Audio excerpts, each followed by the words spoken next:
When you read about global change, it is often as if Africa was not part of the world. However, things are rapidly changing here. Our strengths go well beyond our traditional dependency on commodity exports, increasingly reflecting improvements in human development and good governance. Did you know that by 2030, Africa's population will be larger than China's and India's? In 1960, our population accounted for less than 10% of the world. Currently, it is around 15%, and by 2050, it will constitute about 23%. That means 1 in 4 people will be African. Of course, this growth is not happening uniformly. East and West Africa are growing particularly rapidly.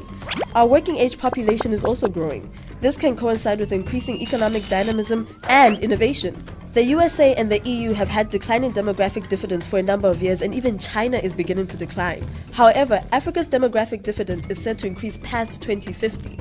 Another variable associated with economic growth is urbanization. Africa's urban population will grow from an estimated 41% in 2010 to 55% in 2050, meaning that over half of Africa's population will live in cities.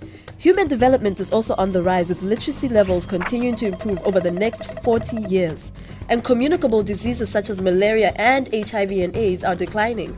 African public health programs will actually need to focus on non-communicable diseases like heart disease and obesity. The incidence of these types of diseases will surpass that of communicable disease by 2048. The average African born in 2050 is even expected to celebrate her 71st birthday.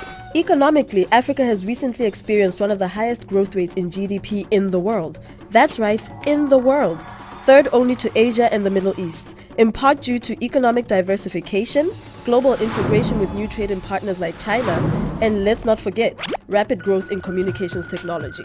There will also be a shift in power that will surely change relationships between Africa and the world. Yet many questions remain.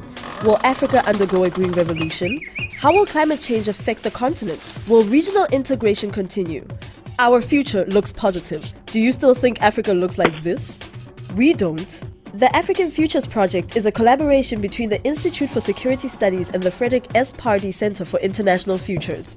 We promote the exploration and identification of trends and policy interventions to advance human development and sustainability. How do we do this? By utilizing the International Futures Model, or IFS.